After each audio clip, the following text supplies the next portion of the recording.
আমি এখন যা বলতে চলেছি তা একজন সফল লোকের কথা। তিনি বলেছিলেন, আমি নিজের উপর 15টা সেলফ ইমপ্রুভমেন্ট হ্যাবিট টেস্ট করেছিলাম। কোনো মোটিভেশন না, শুধু সত্য। আমি একদিন হঠাৎ করে বদলে যাব এমন সিদ্ধান্ত নেইনি। কোনো সিনেমেটিক মিউজিক বানাইনি, কোনো ইনস্টাগ্রাম কোট আমাকে জাগিয়ে দেয়নি।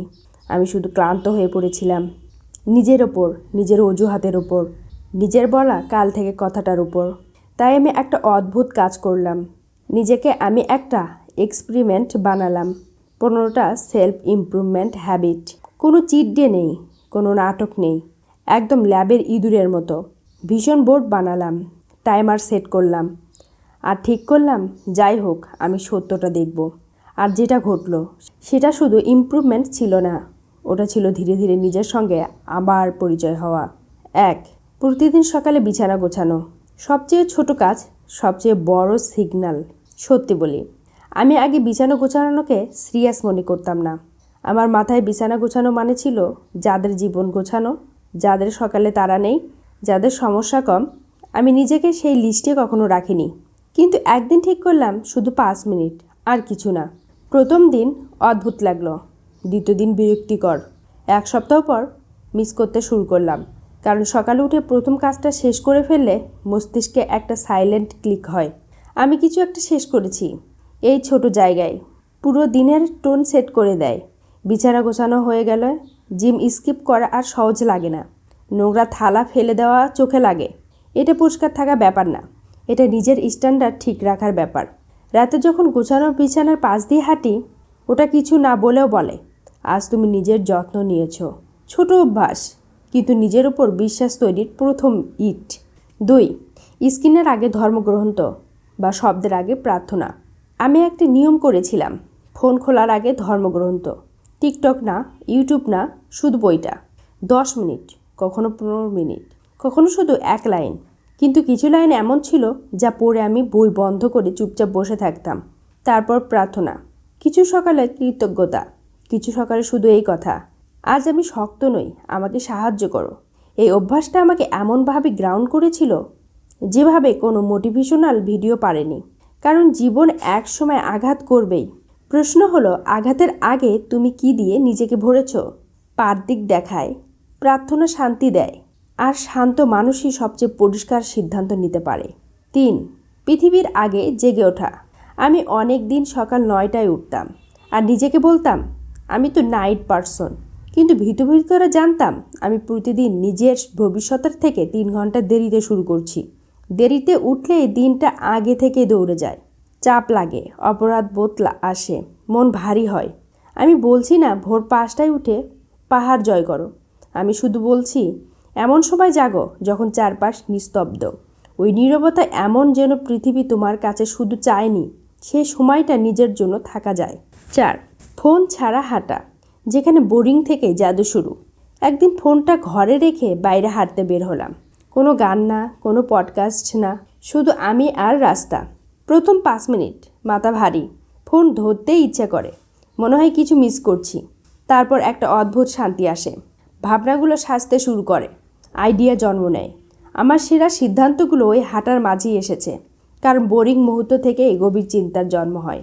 এয়ারপডস নামাও, নিজের চিন্তার সঙ্গে হাঁটো। 5. Deep work hour. কম সময় কিন্তু আসল কাজ।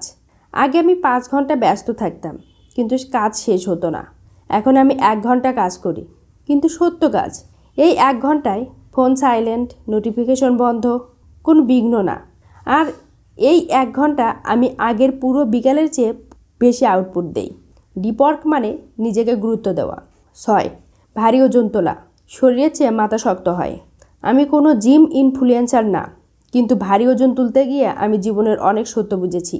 তুমি আর মধ্যাকর্ষণ, কে হার মানবে? শুরুতে আমি তুলতাম অন্যদের দেখানোর জন্য। কয়েক সপ্তাহ পর আমি তুললাম নিজের জন্য। ওজন তোলা শিখিয়েছে মন না থাকলেও হাজির থাকা, ব্যর্থ না থাকা সত্ত্বেও এগিয়ে যাওয়া। এটা শরীর গড়ে, কিন্তু মাথাকেও শক্ত করে। 7. পানি। যেটা সবাই অবহেলা করে, কিন্তু সবারই দরকার। অনেক সময় তুমি অলস না, তুমি ডিহাইড্রেট। আমি পানি খাওয়াকে সিরিয়াস নিতাম। সকাল শুরু 20 আউন্স পানি দিয়ে, সব সময় বোতল পাশে থাকতো। ফল, মাথার কুয়াশা কমলো, মুড স্থির হলো, এনার্জি ধারাবাহিক হলো। পানি মানে পারফরমেন্স বুস্টার। 8, প্রতিদিন 10 পেজ। ছোট পড়া, বড় পরিবর্তন।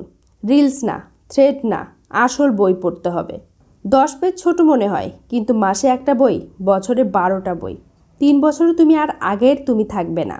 9, জার্নালিং, নিজের সঙ্গে সত্য কথা বলার জায়গা। জার্নালিং মানে সুন্দর লেখা না, এটা হলো সত্য লেখা। সব গন্ডগোল কাগজে ঢেলে দেওয়া, তারপর হালকা হওয়া। এই পাতাগুলো আমাকে নিজের মুখোমুখি দাঁড় করিয়েছে। 10, নিজের সঙ্গে প্রস্মৃতি রাখা, যেখানে আসল আত্মসম্মান তৈরি হয়। একটা জিনিস আমি কঠিনভাবে শিখিয়েছি, তোমার জীবন নির্ভর করে তুমি নিজের কথা কতবার রাখো তার উপর। বড় লক্ষ্য না, বড় স্বপ্ন না, ছোট প্রস্মৃতি। যেমন সকাল 10টার আগে ইনস্টাগ্রাম না, কফির আগে 1 বোতল পানি, গেমিংয়ের আগে ঘর পরিষ্কার। একটাই নিয়ম, কিন্তু প্রতিদিন। আমি এটাকে নিজের সঙ্গে একটা চুক্তির মতো নিলাম। আর আমি প্রতিবার যখন আমি সেই চুক্তি রাখতাম, ভিতরে ভিতরে কিছু একটা শক্ত হতো। কারণ যখন তুমি বারবার নিজের কথা ভাঙো, তোমার মস্তিষ্ক তোমাকে বিশ্বাস করা বন্ধ করে দেয়। তখন তুমি বলো, কাল থেকে করব, সোমবার থেকে শুরু করব। কিন্তু হঠাৎ করেই অক্টোবর চলে আসে। কিন্তু যখন তুমি ছোট কাজেও নিজের কথা রাখো, তুমি তৈরি করো একটা ভিতরের গ্র্যাভিটি, একটা টান, যেটা তোমাকে ধীরে ধীরে তোমার সেরা ভার্সনের দিকে নিয়ে যায়। 11, না বলা শেখো, শান্তির বাঁচানোর প্রথম ধাপ। আমি আগে এমন একজন ছিলাম যে সবাইকে খুশি করতে চাইতাম, সব কিছুতেই হ্যাঁ। মঙ্গলবার রাত 9টা, সোফা সরাতে সাহায্য, হ্যাঁ। 43টা কাজ বাকি, আর সামাজিক এনার্জি শেষ, তবুও হ্যাঁ। আমি হ্যাঁ বলতাম, দোষবোধ থেকে, ভয় থেকে, আর পছন্দ হওয়ার বিষাক্ত চাহিদা থেকে। কিন্তু সত্যটা হলো, এতে আমি ধীরে ধীরে নিজেকে শেখাচ্ছিলাম যে অন্যদের অগ্রাধিকার আমার শান্তির চেয়ে বেশি গুরুত্বপূর্ণ। একদিন আমি না বলা শুরু করলাম, রুক্ষভাবে না, ঠান্ডাভাবে না, বরং এই ভাবনায়, আমার শান্তি দামি। সবাই এই এক্সেস পায় না। আমার মজার ব্যাপার, যারা আমার নাকে সম্মান করলো, তারাই আসলে গুরুত্বপূর্ণ মানুষ। 12, পুরো খাবার। শরীর বদলালে মাথাও বদলায়। আমি ডায়েট ঠিক করিনি কারো সামনে ভালো লাগার জন্য। আমি করেছিলাম কারণ আমি ক্লান্ত ছিলাম একটা ভারী অস্বস্তিকর শরীর নিয়ে বাঁচতে। প্রতিবার যখন আমি প্রসেসড খাবারের বদলে পুরো খাবার বেছে নিলাম, আমি শুধু পরিষ্কার খাচ্ছিলাম না, আমি জিতছিলাম।